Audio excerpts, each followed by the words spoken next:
Saúde os irmãos, as irmãs, com a paz de nosso Senhor e Salvador Jesus Cristo.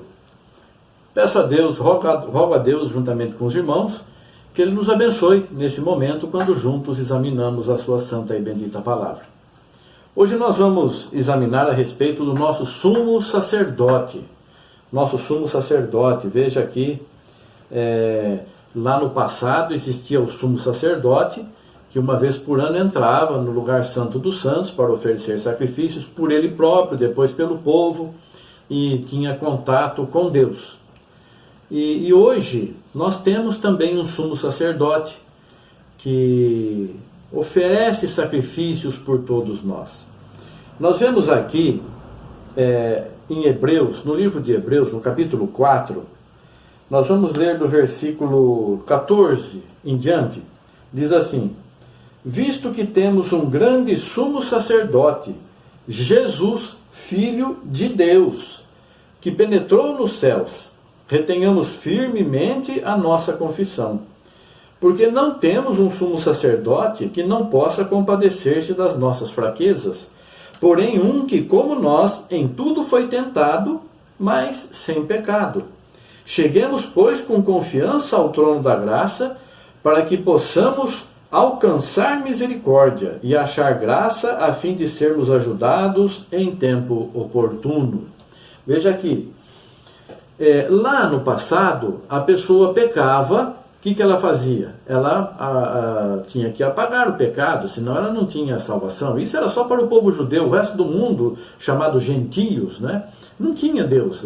Seguiam ídolos e deuses, e que não eram deuses, né, criados pela mente dos homens e pelo inimigo. Mas agora lá eles tinham Deus, só Israel tinha Deus, que era o Deus verdadeiro, é o Deus verdadeiro. E a pessoa que pecasse tinha que levar um animal, uma oferenda a Deus, para que pelo sangue derramado fosse coberto o seu pecado. Então essas pessoas levavam lá a sua oferta, segundo ordenava a lei, dependendo do pecado, dependendo da condição financeira da pessoa. Então levava lá a sua oferta, o sacerdote sacrificava e o sangue era derramado e era coberto o pecado daquela pessoa. Como que nós fazemos hoje para pagar o nosso pecado? Nós aceitamos a Jesus. No momento que nós aceitamos a Jesus, que nós dizemos assim, nós tomamos essa decisão: eu quero servir a Deus, eu quero fazer a vontade de Deus, eu quero sair dessa vida carnal, eu quero sair desta vida de busca de coisas materiais, carnais. Eu vou viver carnalmente, que eu estou aqui no meu corpo carnal. Todo mundo é assim, mas eu estou objetivando, meu objetivo é servir a Deus, viver em santificação e honra. E o que eu faço então?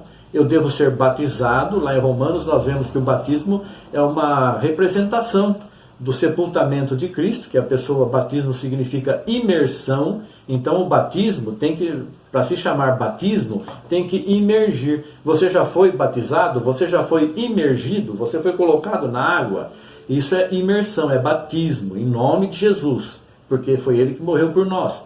E assim como ele foi sepultado, e nós fomos sepultados na água também, nós saímos da água, assim como Ele também saiu da sepultura e venceu a morte, nós saímos da água representando a ressurreição de Jesus, representando também a nossa vitória sobre a morte.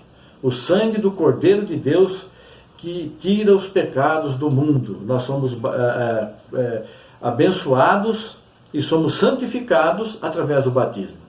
Então eu já sou batizado. E agora? Agora eu tenho que viver em santificação, fazendo a vontade de Deus, viver em honra, me desviando do mal, do pecado. Mas nós somos carnais, e a palavra diz que quem diz que não tem pecado é mentiroso, porque todos nós temos pecado, porque estamos nesse tabernáculo carnal. A carne luta contra o espírito contra a carne, para que nós façamos o que não queremos. Mas eu quero fazer a vontade de Deus. No meu espírito, quero fazer a vontade de Deus. E o que eu tenho que fazer? Se eu errar, se eu vier a pecar, tropeçar, não por desejo, não por ter maquinado aquele pecado na minha mente, e depois eu vou fazer isso, eu já preparo tudo e vou fazer. Então, o pecado já está te encaminhando para a morte. E o pecado sendo consumado, a pessoa que ainda não praticou, ela não pecou. ela está sendo tentada. Então a pessoa está sendo tentada a fazer coisas que desagradam a Deus, satisfazem a sua carne, mas desagradam a Deus. E aí o que acontece? Acontece que a pessoa que faz assim, ela está abrindo um caminho para uma condenação, para um pecado. E o pecado sendo consumado gera a morte. Aí a pessoa meditou, desejou, preparou e pecou. Pecou, consumou o pecado. E agora, o que fazer? Arrependei-vos, convertei-vos verdadeiramente e vá a Jesus Cristo. Ele é o que intercede por nós. Então nós temos que pensar assim, Jesus morreu todo aquele sofrimento, toda aquela dor que ele passou, ser rejeitado pela sua nação, ser traído pelo seu amigo, e a quem tinha feito tanto já também, ensinado tanto, ser traído, ser vendido, chicoteado, colocado uma coroa de espinho na sua cabeça, furado do lado, crucificado, pregos em suas mãos, nos seus pés. E não tem sofrimento que se possa dizer tamanho foi aquele sofrimento. E aí, quando nós batizamos, nós somos lavados no sangue dele, aquele sangue que ele derramou. É só o sangue de Cristo que apaga pecados. Não tem outro sacrifício que a pessoa possa fazer. Aí eu dou todo o meu dinheiro para pagar os meus pecados. Não adianta, dinheiro não apaga pecado. Aí eu vou ficar sem comer 15 dias. Isso, o teu sacrifício não apaga pecados. Tem que ser o sacrifício de um cordeiro puro, imaculado. Só Jesus Cristo pôde se entregar por nós. Não tem mais ninguém que possa fazer alguma coisa por nós. E ele já fez. E nós aceitamos. E nós nos convertemos. E mudamos de vida. O que eu tenho que fazer agora? Eu tenho que viver em santificação. Mas eu pequei. Então o que eu vou fazer é me arrepender. Arrepender é uma coisa que é um arrependimento, não é um remorso. O remorso é uma coisa que você, puxa, eu não devia ter feito, mas se apresentar outra oportunidade vai fazer de novo. Não, arrependimento é aquilo que você diz assim, eu não vou fazer mais, e não faz mais mesmo. Ainda que se apresentem situações muito propícias para você voltar a praticar aquele pecado, você não vai fazer, porque você está arrependido. Por que você se arrepende? Porque você sabe que você desagradou aquele que morreu por você, que sofreu tanto por você. E agora, para que o teu pecado seja apagado, é como se você tivesse outra vez fazendo com que o Senhor sofresse todas essas coisas, para que esse pecado fosse novamente apagado. Então, quando você for pecar, quando você estiver sendo tentado, lembre-se de Jesus. Lembre-se do sofrimento dele. E lembre-se que você vai fazer com que ele... ele não vai sofrer de novo, mas é como se você estivesse fazendo com que ele sofresse novamente. Toda aquela dor, todo aquele sofrimento que antes você praticou tudo aquilo sem saber. E quando você soube, meu Deus, ele morreu por mim. E sofreu tanto por minha causa e por causa de milhões também de pessoas. E agora eu vou fazer alguma coisa que desagrade esse meu Deus, esse meu Senhor, esse meu Salvador. Não vou fazer. Não vou fazer. Ah, mas você vai ficar jogado de lado, as pessoas não vão te dar valor, as pessoas vão te perseguir. Ele diz assim, também fizeram assim comigo, meu filho. Fizeram assim comigo, minha filha. E eu não desisti de você, eu continuei até o fim. E eu morri na cruz por você também, meu irmão. Você também, minha irmã. Porque quando nós aceitamos a Jesus, nós nos tornamos irmãos dele. Filhos de Deus, como ele também é filho de Deus. E se ele é filho de Deus, o unigênito, gerado de Deus, e nós somos filhos de Deus, nós somos por adoção, somos irmãos, vamos receber a mesma herança. Então é o que ele diz aqui mais adiante, que ele não se envergonha de nos chamar irmãos desta forma, porque assim o que santifica como os que são santificados são todos de um, por cuja causa não se envergonha de lhes chamar irmãos. Veja só, você chama irmão a Jesus de irmão, então você chama chamar de Senhor, de Mestre, Salvador, Deus, tem todo o poder nos céus e na terra. Nós vamos chegar a Ele, todo joelho se dobrará a Ele, a esse nome, nós vamos a Ele. Nós não vamos ter tanta intimidade assim, não, embora saibamos que somos filhos do mesmo Pai. Ele, por ser de geração de Deus, nós somos comprados por ele, somos servos dele, graças a Deus por isso. E visto como os filhos participam da carne e do sangue, também ele participou das mesmas coisas, para que pela morte aniquilasse o que tinha o império da morte, isso é, o diabo. Pela morte dele ele venceu Satanás, porque ele morrendo, sendo santo, ele venceu o diabo. O diabo, quando ele destrói uma pessoa, ele mata uma pessoa, e a pessoa sendo pecadora, a pessoa perdeu, foi derrotada pelo pecado. Mas se ele mata alguém que é santo, ele foi derrotado. E Jesus foi santo em toda a sua maneira de viver, em toda a sua vida. E hoje, nós vemos já no passado pessoas que eram santas e que não morreram, foram arrebatadas vivas, né? Elias e Enoque, e são pessoas que o Senhor levou, tomou para si. Chegou na hora de morrer, não vai morrer. A morte não tem mais poder sobre nós. Mas nós morremos? Sim, nossa carne morre, porque de uma forma ou de outra, sempre tem algum resquício, sempre tem alguma coisinha. Nós buscamos santificação, buscamos honra, mas quando chegar a época do arrebatamento, os que ficarem vivos estarão tão santificados que não vai ser preciso morrer. Ele vai levar consigo vivos, as pessoas vão ter um corpo transformado, vai ter um novo corpo, esse corpo físico será transformado e serão levadas ao céu ao encontro do Senhor. Quem que vai ser? Todo mundo que é crente, que está nas igrejas vai ser arrebatado? Não. Os que forem santos, os que viverem em santificação, os que viverem em honra e justiça, cumprindo a vontade de Deus com alegria, vivendo verdadeiramente como Jesus viveu, sem colocar as coisas materiais no seu coração. Ninguém vai ser arrebatado assim, estando cheio de problemas e pecados. Esses vão morrer todos nessa grande tribulação, na perseguição. Vão depois ressuscitar. Vão ressuscitar, porque o Senhor sabe os que são dele.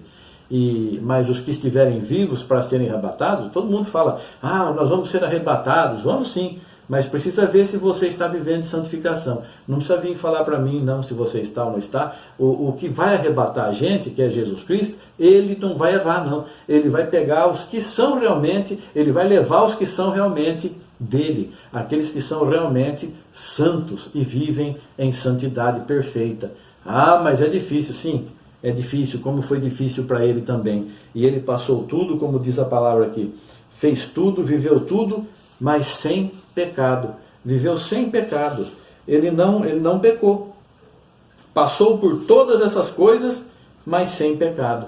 Então, quando você fala assim, puxa, eu estou passando uma luta tão grande, precisando disso, daquilo, o Senhor Jesus passou também. Então ele sabe o teu sofrimento, ele sabe a tua luta, ele sabe a tua dificuldade, ele sabe o quanto você está sofrendo. Por quê? Porque ele passou por isso também. Foi em tudo tentado, mas sem pecado. Em tudo tentado, mas sem pecado. E até que ponto que ele foi em tudo tentado, mas sem pecado? Quando fala em tudo tentado, é em tudo tentado mesmo, não é brincadeira não. Porque não temos um sumo sacerdote que não possa compadecer-se das nossas fraquezas, porém um que, como nós, em tudo foi tentado, mas sem pecado. Às vezes nós somos tentados e caímos na tentação, somos fracos, nossa luta é grande, de todo mundo é grande. E nós achamos que nós passamos muito. Eu estou sofrendo tanto. Como se os outros não estivessem sofrendo, né? Como se o sofrimento de Jesus não tenha sido maior, muito, muito, muito maior do que o seu. E ele não pecou. Então, e quem que ele vai vir buscar? Esse que passou por tudo e não pecou, morreu, mas não pecou. Ele vai vir buscar quem? Quem viveu nababescamente aí, fazendo a vontade da carne, e bebendo, e comendo, e indo em festas, é pecado ir em festa? Não é pecado, pode ir, mas quanto você jejua e quanto você vai em festa? Quanto você ajuda o necessitado e quanto você gasta com bebedice e glutonaria? Então, irmão, acorda, irmã, acorda. Eu não estou falando para você vir na minha igreja ou para você obedecer a mim. Estou falando da palavra de Deus. Estou falando para você santifique. O Senhor vai vir buscar um povo especial, zeloso de boas obras, um povo santo, um povo que tem zelo em praticar as boas obras. As boas obras a pessoa pensa que é dar esmola. Dar esmola precisa ver para quem dá também. Porque a palavra diz assim, se alguém não quiser trabalhar, então também não coma. Você vê muita gente pedindo esmola aí que está com muito mais saúde do que muitas pessoas aí. e fica pedindo esmola. Não, vai trabalhar. Por que você não vai trabalhar? Vai trabalhar. Mas isso é maldade. Não, não é não. Deus me deu dinheiro no meu trabalho, eu ganhei, Ele me deu saúde, me deu trabalho, me deu condições de receber esse dinheiro que eu ganhei. Eu vou ficar dando para vagabundo, para gastar sei lá com o quê? Não, mas é um servo de Deus, necessitado, trabalhador, mas ficou enfermo, ficou afastado, não tem condições. Opa, e a história é outra. Vamos ajudar com tudo que nós pudermos. Aí esse serve, esse é um servo de Deus, esse nós devemos socorrer, é o nosso próximo. É a ele vamos estender a nossa mão. Então, irmãos, nós recorremos a Jesus. Quando você se dobrar para orar, você está diante do sumo sacerdote.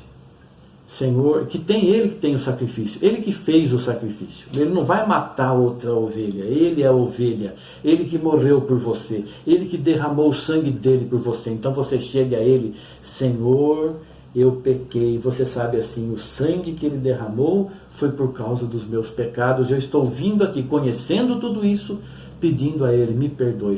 É melhor não pecar, né? É melhor não pecar do que ter que passar por essa angústia de ter que chegar nos pés do Senhor, coisa que, oh meu Deus, perdão de verdade, reconhecer o erro profundamente, nunca mais vou fazer, e não faça mesmo.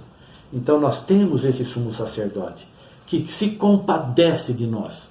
Ele não vai ficar lançando em rosto, você fez isso, você fez aquilo. Um ser humano faz isso. O pastor muitas vezes, quantas vezes já falei para você, você vai ser excluído.